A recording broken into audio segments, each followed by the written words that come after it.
On today's episode, we're knocking off some high-end decor pieces and saving you a ton of money. So let's get started. Welcome to Design to the Nines. I'm Natalie Callahan, and it is my goal to help you feel more powerful in DIY and home decor. So sometimes we break out some power tools. Now, if you're scared to use power tools, don't turn it off, because I want to demystify the use of power tools and just show you how much using power tools can really up your game when it comes to home decor. And I'm going to show you that it's something that you can actually do, creating those really high-end pieces on a fraction of the cost. And so for my first project today, we are going to be knocking off this Pottery barn ladder, and we're going to be doing it pennies on the dollar. This one retails for about $170, and that's not even shipped. By the time you get through taxes and shipping and all of that, you're going to be looking at around $200 on this contractor grade, and it says it right there on the page, ladder. So the first thing we're going to do is we are going to need some 2x2 lumber. Even though they call it a 2x2, it's never really 2x2 anymore. The dimensions of lumber is not usually accurate, so just know that. And you can spend about $2.50 for an 8-foot piece, and you're gonna need 2 of them. Well, I lucked out because I got one that had been cut down a little bit. I'm not quite sure why. You can't see it here because it's out of the shot. So you'll have to keep your eyes open for this kind of opportunity. It only had maybe like 6 inches cut off of it, and we saved 70% off of it. So this one was 89 cents and this one was $2.50. So let's get building. So this here is a miter saw. I promise you, it is not scary. It makes your life so much easier. If any of you DIY and crafters out there are using a miter box, that's okay.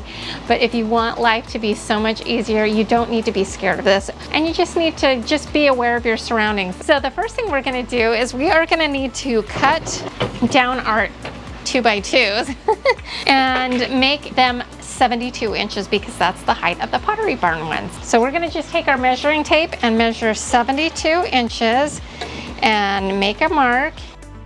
This is called a speed square. It helps you make a straight line really easily. So we'll line it up with that mark, and there we go. So that's our cut. I'm gonna stick in some earplugs because it does get a little bit loud, but then I'm also gonna stick on my construction glasses to protect our eyes. And if you want to, you can wear a face mask. Just protect yourself. Always just be aware of where everything is. Now we're ready to cut, and I just wanna show you how to work this real quick because it's super easy. All we're gonna do to turn this on is we are gonna put our thumb on this yellow button. It might be a different color on yours, and pull that. And then we're gonna wrap our hand around and then pull this trigger right here, and that's how it's going to turn on. So that's not that hard. We're gonna make a cut, and it's gonna be okay, I promise. We're gonna take our blade down, line it up with the outside of the line, not the middle. You want it right on the edge. Make sure it's all lined up, and then we're gonna cut.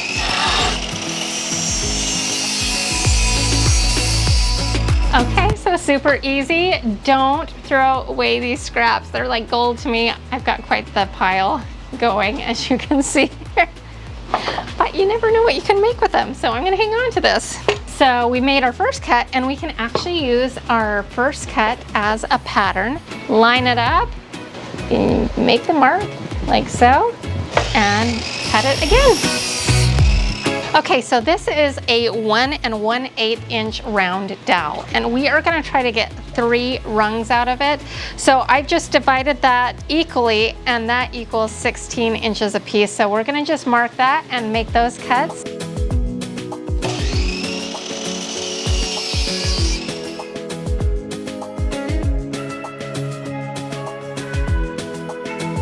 I think that we are good to go, and we're ready to move on to the next step. There are a lot of different ways that I've seen these put together. I know that a lot of people will glue them together.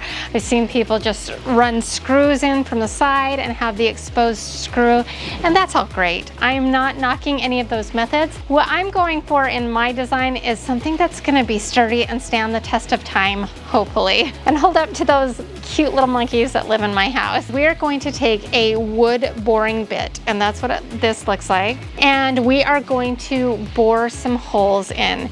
Now, we don't want to put a hole all the way through. We're just going to put it in maybe a 1/2 inch. That will give it like a resting spot. So this is 1 1/8 inch wide, which matches up our 1 1/8 inch dowel. We're going to take some blue painter's tape, and about a 1/2 inch down, we are going to wrap some blue painter's tape around it. This will help us get consistent depth holes. That blue painter's tape right there is gonna help us know when to stop. But before we do that, we need to mark where we want our rungs to go. So we are gonna do like the top one at 5 on center. And I've kind of got these how I want them to face. So I'm gonna flip this up because I actually want to make the marks here.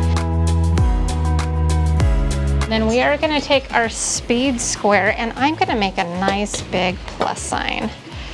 Okay, because I want it to be very obvious where center is. This is 1 1/2 inch wide, so we want that to be 3/4. So X marks the spot. Now on our inspiration piece, there was a little bit bigger distance on the bottom portion. So even though we did 5 at the top, we're not doing 5 at the bottom. I think a good distance would be about 10 inches, so double. So we've got 10 and 5. Now we're going to equally distribute the other 3 rungs so that they're kind of evenly spread. So we're going to get those dimensions. Next, we space out our middle rungs evenly, and I mark on either side where our dowels should go, which was about 13.5 inches apart. Then I mark center like I did on the top and the bottom.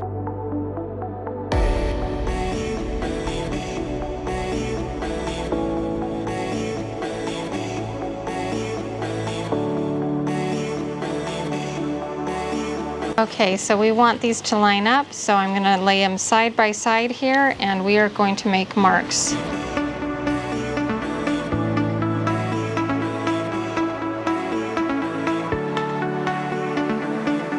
With everything marked, it's now time to drill our holes. Okay, so we're going to take the tip and kind of line that up, push down, and start drilling.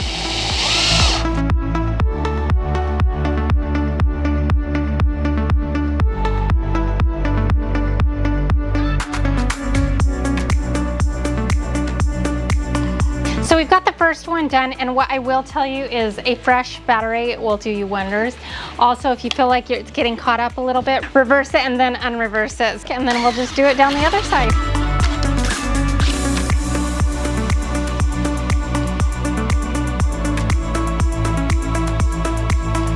Then I give everything a nice good sanding, and then I clean up my workspace just a little bit. It's pretty chaotic right now. What we're going to do to kind of assemble this is we're going to just squeeze a little bit of wood glue down in these holes and then stick our dowel inside the hole.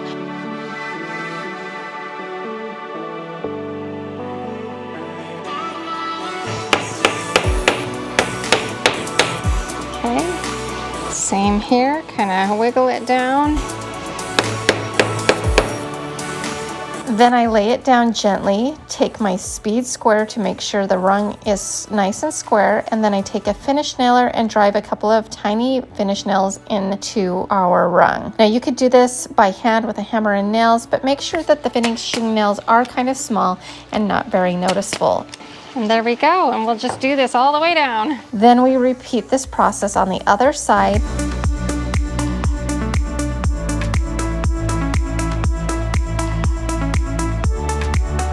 And you can see that I have this big giant clamp to kind of clamp it into place as it dries. If you don't have a big clamp like this, you can just take some straps and tighten those into place instead. It's just to create nice tight joints as it dries, which it should take at least 2 hours, but I let mine dry overnight. Then I finish it out by taking some folk art antiquing wax and cover the whole thing and kind of wipe off the excess, and I let that dry. I feel like that's a good option because it's a kind of a good color, and it stains it and kind of finishes it off in like one step. It also dries relatively quickly, and I think the coloring on this is really nice. In the end, our version cost around $13. Now, mine technically was closer to $11, but that's because I got that one piece of lumber for 89 cents. But this is a pretty close knockoff, and it will save you a ton of money if you decide to recreate this look. You could use this in a lot of different locations, including the living room, dining room, kitchen, or bathroom, and I've got a special spot in mind for this piece, but you'll have to stay tuned for a couple more weeks to see where I end up putting it. So have you ever priced out Pottery Barn's wood bead garlands they have? They're crazy expensive. They're like $100 without shipping, and that's a lot of money. So we're gonna DIY some, but then I've got one option where you don't have to do a thing. But I'll show you kind of what I'm talking about in a second. I picked up a giant bag of 200 beads from Amazon, and I will link it below.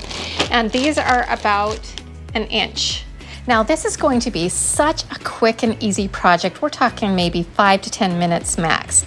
I take some jute twine from Dollar Tree, and you can get this in a pack of 3 for $1. Now I have a giant needle that helps makes this process go a little bit easier, but if you don't have a needle, you can just take some painter's tape and make a nice point out of that on your twine. And then we're going to simply thread 93 beads onto the twine. Now initially I had it in my head that it was 53 beads. I'm not sure where I came up with that number. So I started out doing it that way, but then I realized after I completed it that it was supposed to be 93, and I ended up restringing the beads, and it was not a big deal because of how quickly it goes.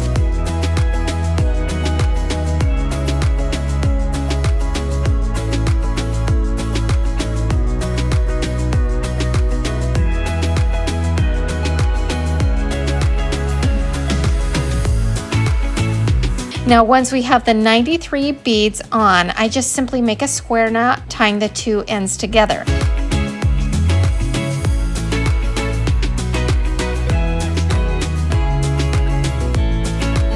Then I take a piece of blue painter's tape and tape the two strings together and string on one last bead, and this is in lieu of the agate stone just above the tassel on our inspiration one. Now if you want to spend an additional $10, then you could get something very similar to this stone at Michael's, but for me it just wasn't worth the additional cost. Now it's time to make a tassel, and I've just found some cardstock paper from a package insert, and it just so happened to be 7 inches long, which was the perfect length and exactly the same length as our inspiration tassel.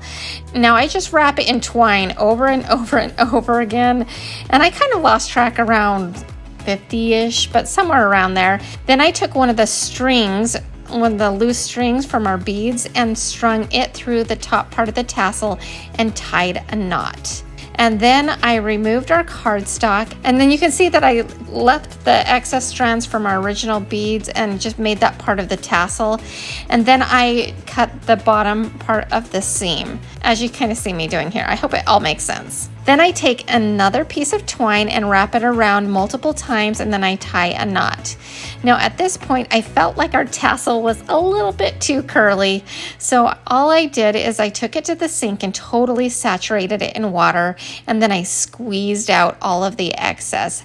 Then I let it hang dry, and as it was drying I kind of would go in and separate each one of the strands and help straighten them out. With everything straight, I trim off the excess, and that's it. Now, Pottery Barn's beads were $100, remember?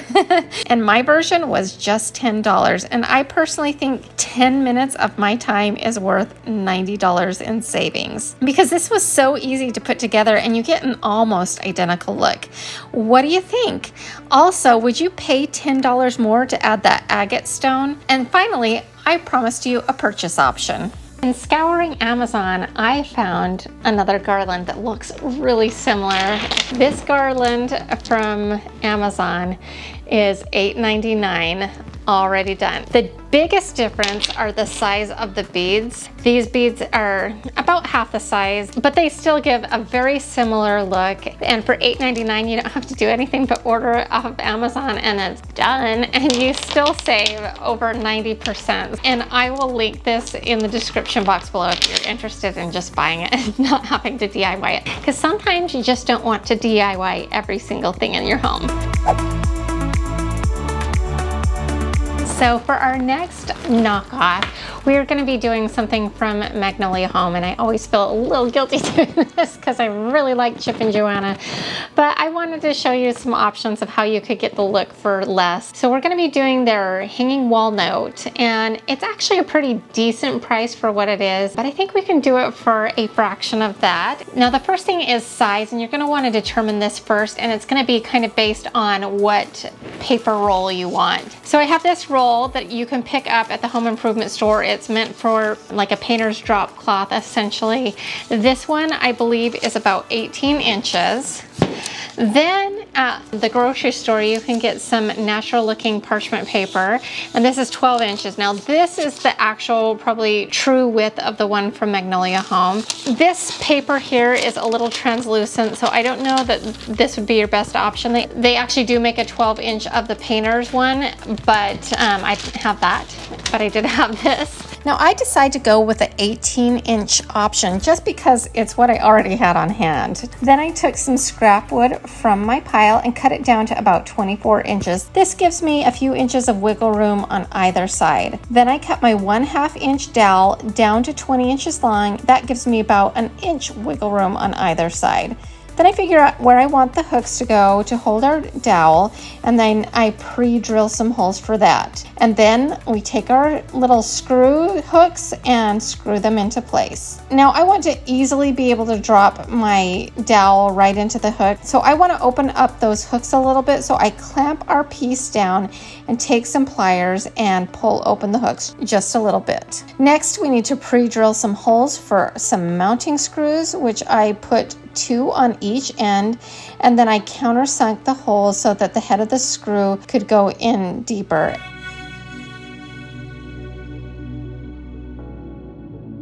Now it's time to assemble our dowel rod to make it look a little bit more like the inspiration one. I start out by hammering some finish nails on either side of the dowel, and then I take some wire cutters and clip those down to about 1/2 inch long, and you'll see why that's important in just a second.